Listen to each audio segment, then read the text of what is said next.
Mga pagbasa ng mga salita ng makapangyarihang Diyos. Ang mga responsibilidad ng mga leader at manggagawa. Ang mga responsibilidad ng mga leader at manggagawa, 11.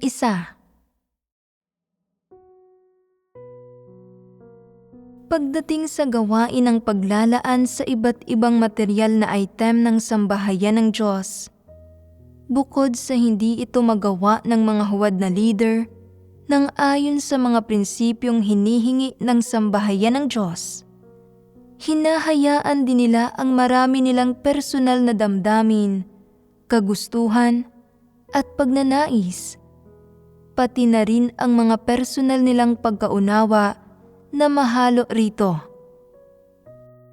Ginagawa nila itong isang halo-halo at magulong gawain na wala man lang masasabing mga prinsipyo. Kaya, kapag pinangangasiwaan ng isang huwad na leader ang iba't ibang item ng sambahayan ng Diyos, madalas na nangyayari sa mga sitwasyong walang nakakaalam kung ano ba ang nangyayari, na nawawasak ang mga bagay, nasasayang ng walang kadahilanan, o nawawala ang mga bagay-bagay at hindi nagkakatugma ang mga bilang. Kinukuha ng mga individual ang ibang item para magamit ng personal nang hindi ito itinatala o iniuulat. Ni hindi mapangasiwaan ng maayos ng mga huwad na leader ang gayon kasimpleng parte ng gawain ng pangkalahatang usapin.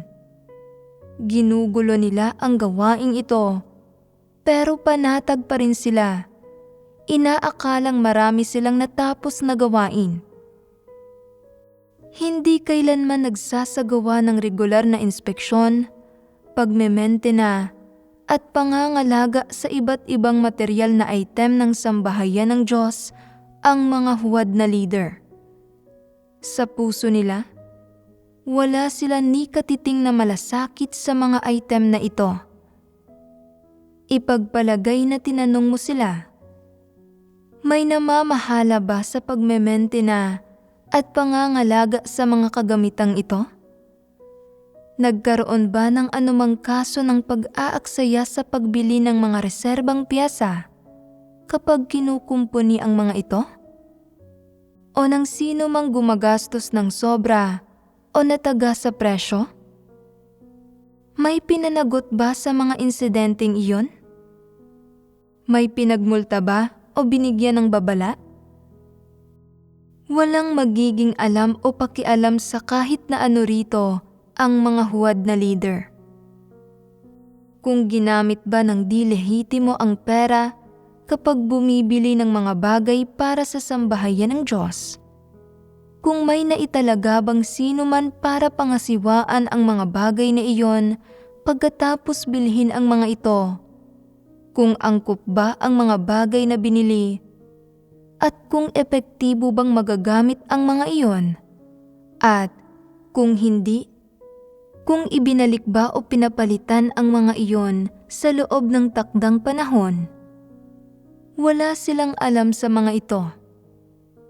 Mga hangal sila, wala silang alam. Ang iniisip lang ng mga huwad na leader ay kung paano ipangaral ang mga doktrina sa mga pagtitipon para igalang sila ng mga tao. Wala silang kapabilidad sa gawain pagdating sa partikular na usapin ng pamamahala sa mga item, ni anumang saloobin sa usaping ito. Hindi nila alam na ito ay gawaing dapat nilang gawin, ni hindi nila alam kung paano ito gawin. Ang pananaw ng mga huwad na leader pagdating sa mga item ng sambahayan ng Diyos ay na ito ay pag-aari ng lahat, kaya sino mang gustong gumamit ng isang bagay ay pwede itong gamitin. At sino mang nangangailangan ng isang bagay ay maaari itong kunin o mag-apply para dito sa mga nakatataas na karapatan ito ng lahat at hindi dapat mapasailalim sa pamamahala o kontrol ng kahit sinong individual ang mga item ng sambahayan ng Diyos.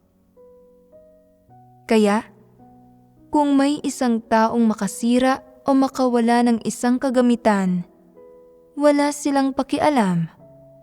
At kung may isang taong mag-apply na bumili ng isang bagay, wala rin silang pakialam kung mahal ba ito o mura. Ang katunayan, may mga panuntunan ang sambahayan ng Diyos para sa mga bagay na ito. Basta't tinutupad ng mga leader at manggagawa ang kanilang mga responsibilidad at isinasagawa nila ang mga wastong pagbeberipika ayon sa mga prinsipyo ng sambahayan ng Diyos, ang lahat ng gayong kawalan at pagkasayang ay pwedeng maiwasan.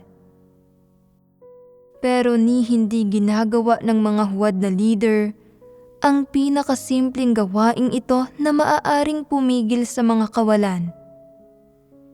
Hindi ba't kinakain lang nila ng libre ang pagkain ng sambahayan ng Diyos? Hindi ba't palamunin lang sila? Hindi ba't isa itong partikular na pagpapamalas ng pagiging huwad ng mga huwad na leader? Paano ninyo pangangasiwaan ang gayong leader kapag may isa kayong nakaharap? Tatanggalin sila. Tatanggalin lang sila at iyon na iyon? Hindi ba't kailangan ninyo silang turuan ng isa o dalawang bagay? Ang kagamitang iyon ay inilagay riyan at naging mamasa-masa ito at walang tumingin dito ng ilang araw. Hindi malinaw kung gagana pa ba ito o kung nangat-ngat na ng mga daga ang mga kable. Bakit hindi mo isipin ang mga bagay na ito? Sira na at kailangan ng kumpunihin ang computer na ginagamit ko. Maaantala nito ang gawain kung hindi ito makukumpuni. Pero maraming beses na akong nag-apply nito sa iyo.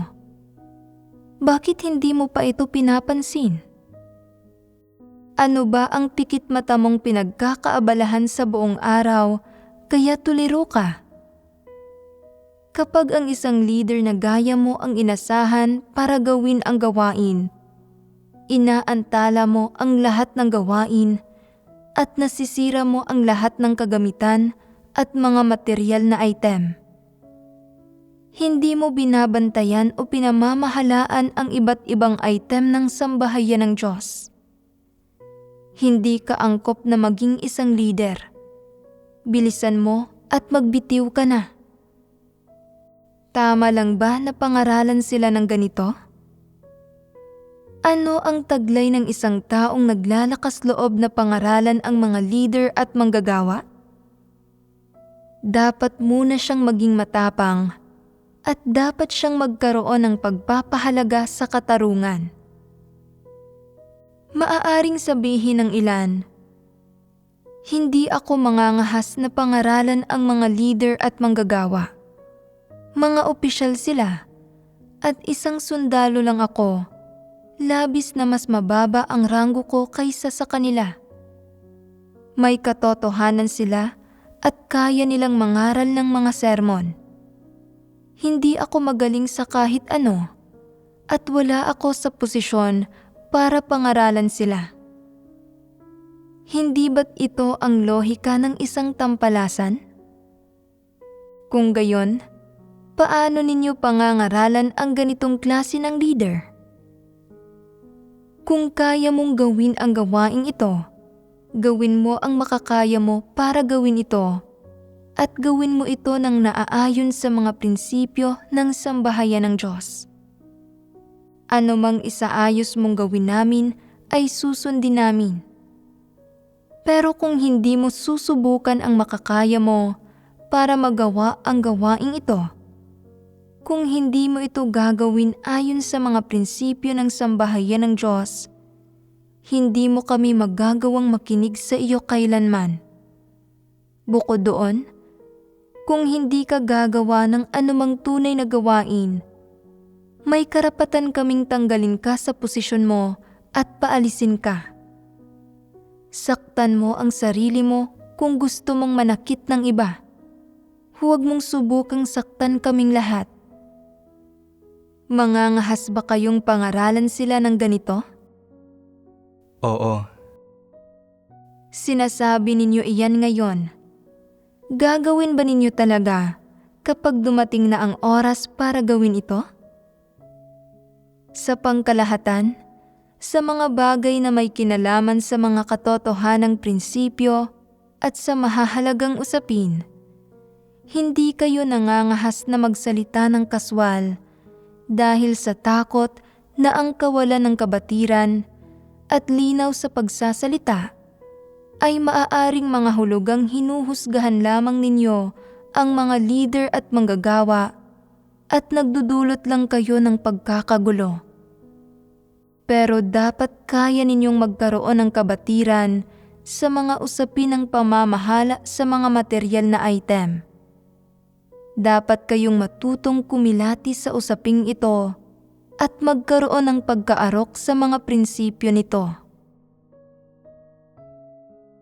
May isang taong namamahala sa mga damit sa isang pangkat ng mga gumagawa ng pelikula. Wala siyang pakundangan sa kanyang mga kilos at palagi niyang palihim na nilulustay ang mga item ng sambahayan ng Diyos. Nang iwan niya ang pangkat ng mga gumagawa ng pelikula, may dinala siyang ilang bagay at nakita sa pagsusuri kalaunan sa mga account na marami sa perang natanggap niya ang hindi nagtugma. Bukod pa roon, bagamat hindi siya nagtatrabaho, may pera siya at nakabili rin siya ng maraming mamahaling item.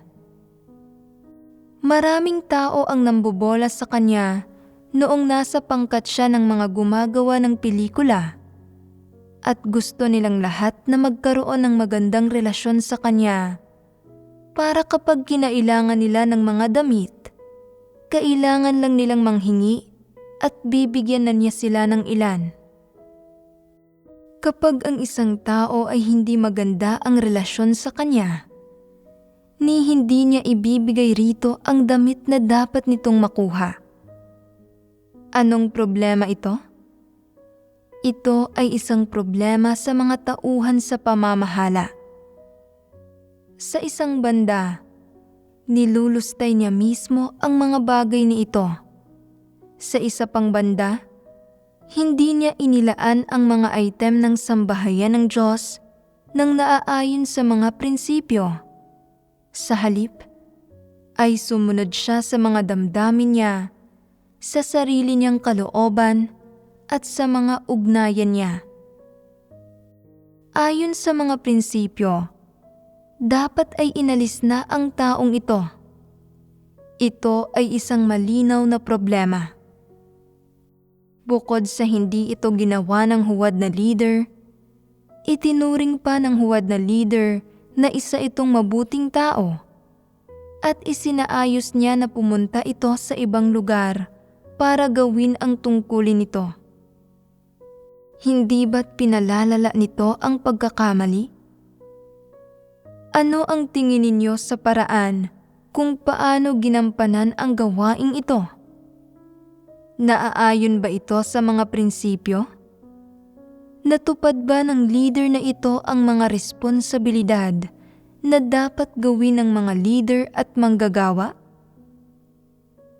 Kung isasantabi sandali kung ano ang makukuhang mga pakinabang ng leader sa pangangasiwa ng ganito sa taong iyon, kung huhusgahan lang kung paano niya pinangasiwaan ang usaping ito, ano ang kalikasan nito?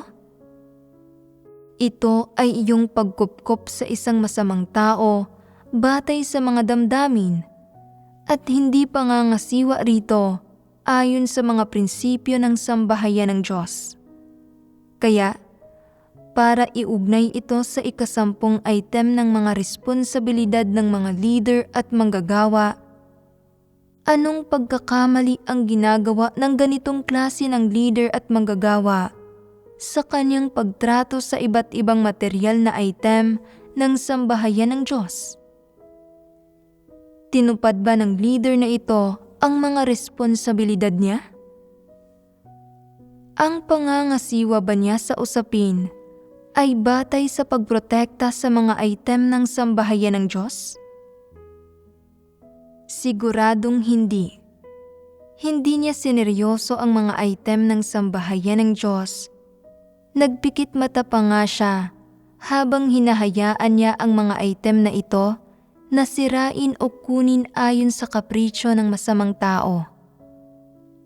Ganito ba niya ito pangangasiwaan kung sarili niyang mga gamit ang nasira o inangkin ng ibang mga tao? Hindi. Kung ganoon ang nangyari, ay iisipin niya ang paghihiganti at kabayaran. Kung gayon, bakit hindi niya pinangasiwaan ng ganoon ang mga item ng sambahayan ng Diyos? Sinabi pa nga niya, pwede siyang kumuha ng ilang item kung gusto niya. Hindi naman ganoon karami ang kinukuha niya. Pwede niyang medyo lustahin ang mga ito kung gusto niya. Sino ba ang walang kaunting pagnanais na gawin iyon? Ano ba ang halaga ng kakaunting bagay na nilulustay niya? Hindi naman ibig sabihin na kaunti ang nakukuha ng iba. Anong klaseng saloobin ito? Ito ba ang saloobing dapat mayroon ang mga leader at manggagawa sa mga item ng sambahayan ng Diyos?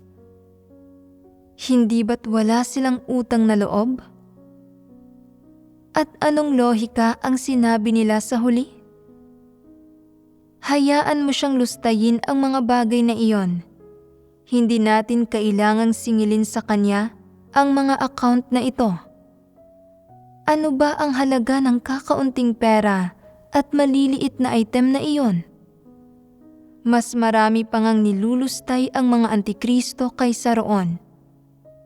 Ang paglustay niya sa mga item na iyon ay sa pagitan na niya at ng Diyos. Problema na niya kung paano niya ipapaliwanag ang kanyang sarili sa harap ng Diyos pagdating ng panahon. Wala itong kinalaman sa atin. Anong mga kaisipan at damdamin ang nararanasan ninyo pagkatapos ninyong marinig ang isang leader na sabihin ang gayong bagay? Sino mang may kahit anong pagpapahalaga sa katarungan na may kaunting kamalayan sa konsensya ay tatangi sa loob niya kapag narinig ang mga salitang ito at maghihinagpis at madidismaya siya kahit pa ordinaryong tagasunod lang siya at lalo na kung isa siyang leader o manggagawa. Ang ganitong uri ng huwad na leader ay masyadong nagtatamasa ng biyaya at proteksyon ng Diyos at ng napakarami sa mga katotohanan ng Diyos. Pero mayroon pa rin siyang ganitong uri ng walang pusong saloobin sa mga item ng sambahayan ng Diyos.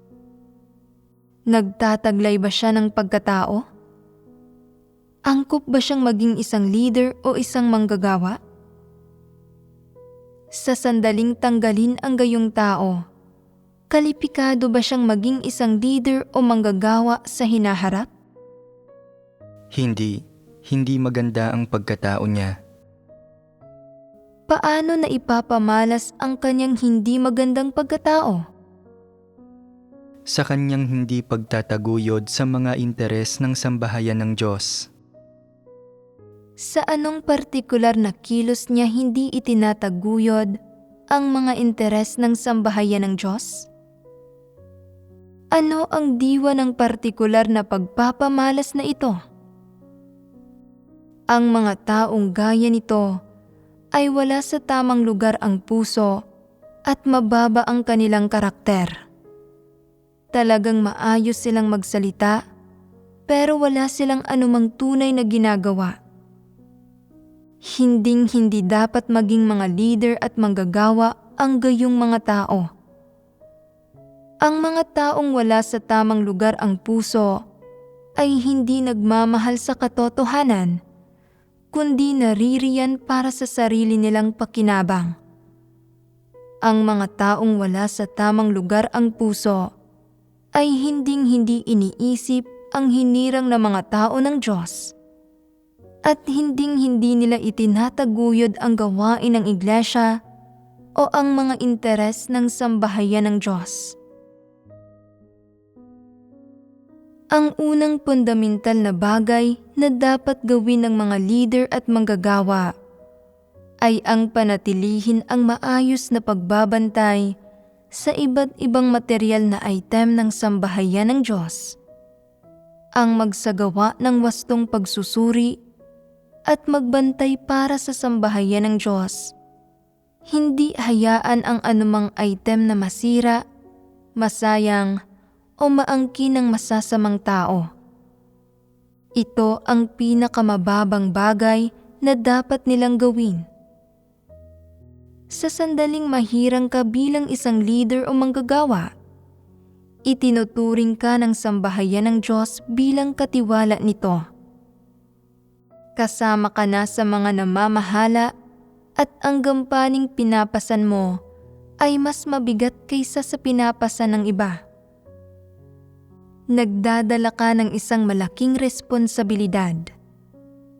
Kaya ang bawat saloobin mo, ang bawat kilos mo, ang bawat plano mo sa pangangasiwa ng mga issue, at ang bawat pamamaraan mo sa paglutas ng mga problema ay kinasasangkutan lahat ng mga interes ng sambahayan ng Diyos. Kung hindi mo isinasaalang-alang ang mga interes ng sambahayan ng Diyos o isinasa puso ang mga iyon, hindi ka angkop na maging isang tagapangasiwa ng kanyang sambahayan. Anong klaseng tao ito? Bakit hindi siya angkop na maging isang tagapangasiwa ng sambahayan ng Diyos? Sa mga huwad na leader, may ilan na hindi lang mahina ang kakayahan. Ang pangunahing problema nila ay iyong wala silang dinadalang pasanin. Hindi nila alam kung paano gumawa, pero hindi nila hinahanap ang katotohanan at hindi nila kayang tuparin maging ang pinakamaliliit na responsibilidad na dapat gawin ng isang tagapangasiwa. Wala silang konsensya o katwiran. Ito ay dahil wala sa tamang lugar ang puso nila, mababa ang karakter nila, at makasarili at mababang uri sila. Hindi man lang nila itinataguyod ang gawain ng iglesia, kundi madalas na sinisira at ipinagkakanulo ang mga interes ng iglesia. Nagpapalakas sa mga tao at itinataguyod ang kanilang mga relasyon sa ibang tao kapalit ng pagpinsala sa mga interes ng iglesia. Hinahayaan nilang masira, masayang, mawala o maangkin ng masasamang tao ang mga material na item ng sambahayan ng Diyos. At wala silang anumang pakialam dito o nadaramang anumang pagkakautang o pagkakonsensya rito. Kaya, pagdating sa pagpili ng mga leader at manggagawa, kung titingnan ito mula sa perspektiba ng pagkatao, ano ang pangunahing bagay na dapat taglay nila?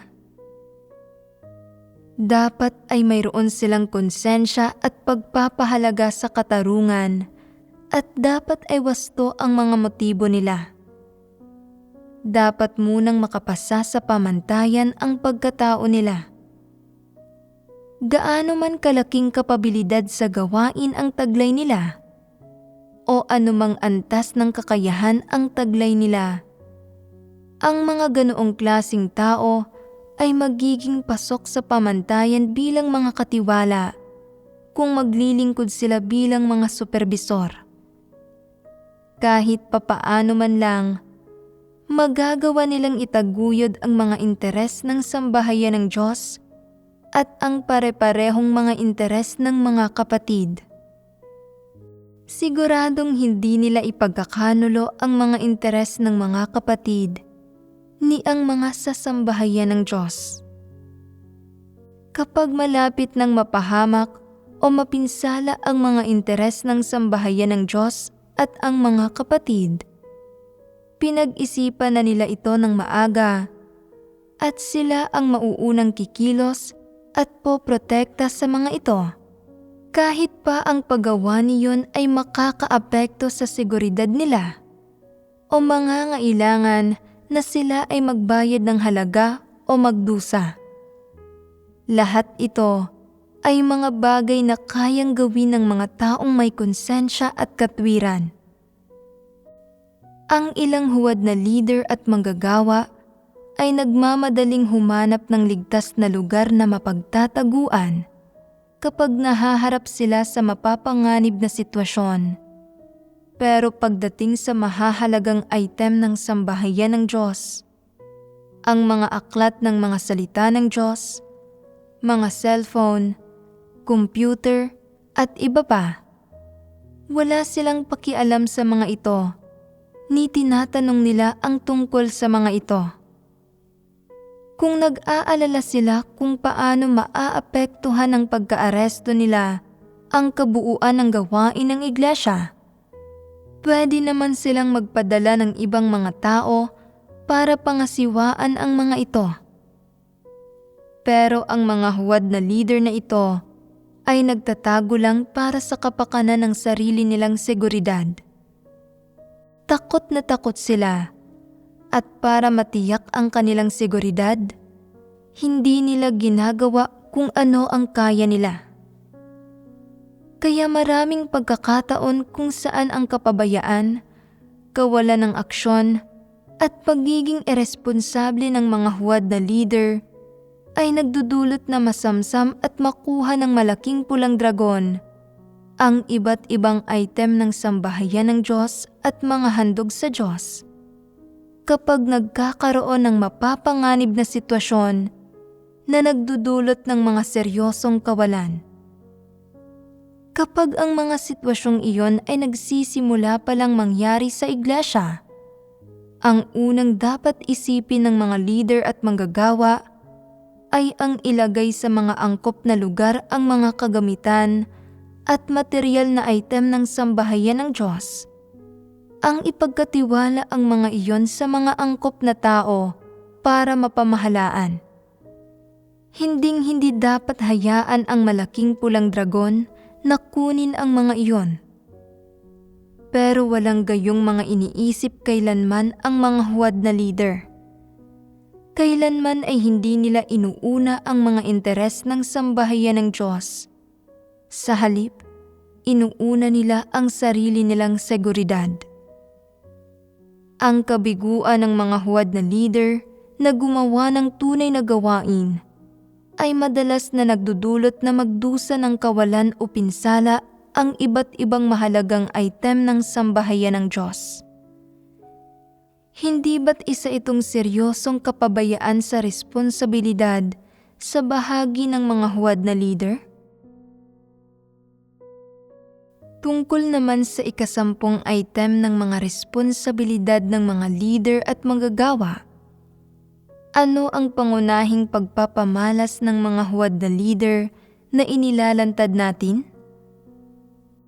Ang saloobin ng mga huwad na leader sa mga material na item ng sambahayan ng Diyos ay kawalan ng malasakit at kawalan ng pagpapahalaga. Hindi sila sumusunod sa mga prinsipyo, kundi pabayaan nilang inilalaan ang mga bagay na iyon batay sa sarili nilang mga imahinasyon at kagustuhan. Habang pinamamahalaan nila ang mga bagay-bagay, madalas na sumasailalim sa matataas o mabababang antas ng pagkapinsala at pagkasayang ang mga item ng sambahayan ng Diyos na nagdudulot ng mga kawalan sa gawain ng sambahayan ng Diyos. Ito ang pangunahing pagpapamalas ng mga huwad na leader. ni hindi mapangasiwaan ng mga huwad na leader ang pinakasimple at nag-iisang parteng ito ng gawain ng pangkalahatang usapin, ni hindi nila kayang gawin iyon o gawin iyon ng maayos. Kung gayon, ano ang kaya nilang gawin? Kaya, kapag nakita ninyo ang gayong mga tao na umaakto bilang mga leader, maaari ninyong inspeksyonin at pangasiwaan ang gawain nila. Kung magugulo nila ang iisang parteng ito ng gawain ng pangkalahatang usapin, hindi ginagawa kahit ang kaya naman nilang gawin, at hindi sila humahanap ng ibang mga angkop na tao para gawin ito kapag wala silang oras, dapat tanggalin at alisin kaagad sa kanilang pwesto ang gayong mga leader. Hindi sila kailanman gagamitin ng sambahayan ng Diyos. Angkop ba ito? Angkop. Bakit? Ang isang taong wala sa tamang lugar ang puso, nabaluktot ang pagkaarok, at kumikilos lamang ayon sa mga damdamin niya at sa kanyang mga makasarili at mababang uring ambisyon at pagnanais, ay hindi mapagkakatiwalaan. Anong gawain ang kayang gawin ng maayos ng isang taong hindi mapagkakatiwalaan? Anong tungkulin ang kaya niyang gawin ng maayos? Kaya ba niyang gumawa ng isang tungkulin ng may katapatan? Sa pamamagitan ng pagbabahaginan ngayon tungkol sa 10 item ng mga responsibilidad ng mga leader at manggagawa, hindi ba't nailatag ko ng malinaw ang isa pa sa mga prinsipyo at pamantayan na hinihingi sa mga leader at manggagawa? Ang sangkot dito ay hindi ang usapin ng kakayahan, ni ang usapin ng kapabilidad sa gawain, kundi ang usapin ng pagkatao. Obserbahan ninyo ang mga taong nagsisilbi bilang mga leader at manggagawa o ang mga nililinang ng iglesia, at tingnan ninyo kung mayroon sa kanila na hindi maganda ang pagkatao at na ang puso ay wala sa tamang lugar, na ang pagkatao ay katulad ng sa mga huwad na leader na hinimay sa 10 item. Kung talagang makakita kayo ng gayong mga leader at manggagawa, kailangan ninyo silang tanggalin at dapat ninyong tandaan na huwag kailanman maghalal ng gayong mga tao bilang mga leader, at huwag kailanman maglinang ng gayong mga tao para maging mga leader at manggagawa. Kung hindi na uunawaan ng ilang tao ang karakter ng gayong mga tao at inihalal nila ang mga iyon, iulat ninyo kaagad. Huwag ninyo silang bigyan ng pagkakataong maging mga leader at manggagawa. Ang mga taong iyon ay hindi nagiging mga leader at manggagawa para gumawa ng tunay na gawain, kundi para wasakin ang gawain ng iglesia. Kung magiging mga leader sila, ang iba't ibang material na item ng sambahayan ng Diyos ay mawawasak lang bilang resulta nito. Handa ba kayong makakita ng gayong kahihinatnan? Kung gayon, paano ninyo dapat tratuhin ang gayong mga tao? Kung sa kasalukuyan ay nagsisilbi sila bilang mga leader, iulat ninyo sila at alisin sila sa kanilang mga posisyon. Kung hindi naman, kung hindi pa sila naihahalal, sabihin ninyo sa lahat, hindi mabuti ang taong ito. Huwag ninyo siyang ihalal anuman ang gawin ninyo. Makapipinsala ito sa iglesia. At kung nalinlang at nailigaw ang mga tao na ihalal sila, dapat mong ipaalam ito kaagad sa lahat. may nagawa tayong mali ngayon. Naihalal natin bilang leader natin ang isang taong hindi maganda ang pagkatao. Nawala sa tamang lugar ang puso. Ngayong nagawa na natin ito, makararanas ang mga interes ng sambahayan ng Diyos ng mga kawalan at pinsala. Kailangan natin siyang alisin kaagad sa posisyon niya para hindi mapinsala ang mga interes at iba't ibang item ng sambahayan ng Diyos. Hindi natin siya dapat hayaang magtagumpay sa kanyang pakana. Angkop bang gawin ang bagay na ito?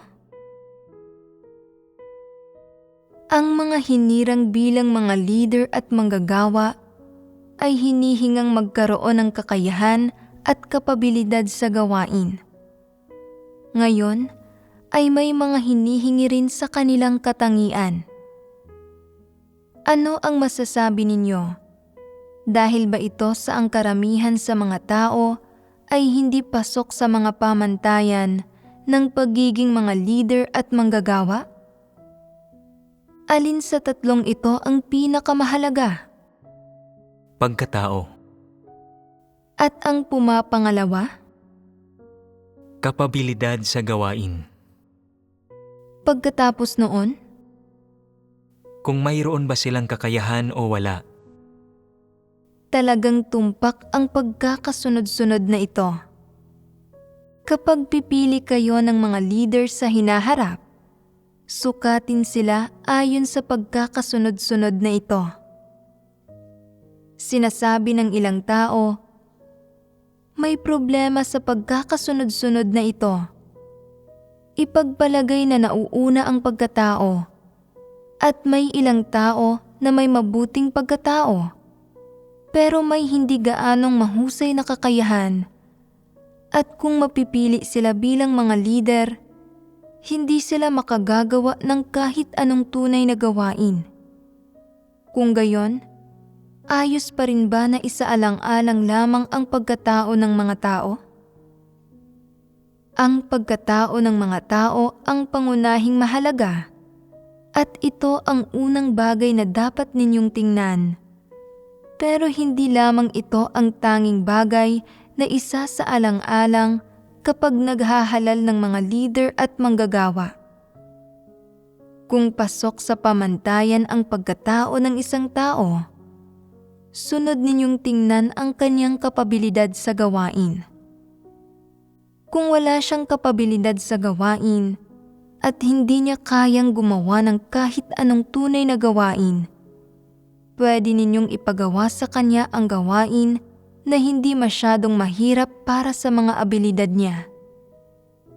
Kung may mabuti siyang pagkatao at kaya niyang pasanin ang gawain at subukan ang kanyang makakaya para gawin ito ng maayos, at siya ay mapagkakatiwalaan at hindi na kailangang mag-alala ng sambahayan ng Diyos tungkol sa paggamit sa kanya at nakakapagpatibay, nakakatulong at kapakipakinabang siya sa karamihan ng mga kapatid, siya ay pasok sa pamantayan. Kung mahina naman ang kakayahan niya at wala siyang kapabilidad sa gawain, o kung karaniwan lang siya pagdating sa kanyang kapabilidad sa gawain, ipagampan ninyo sa kanya ang ilang simpleng gawain o ang iisang trabaho.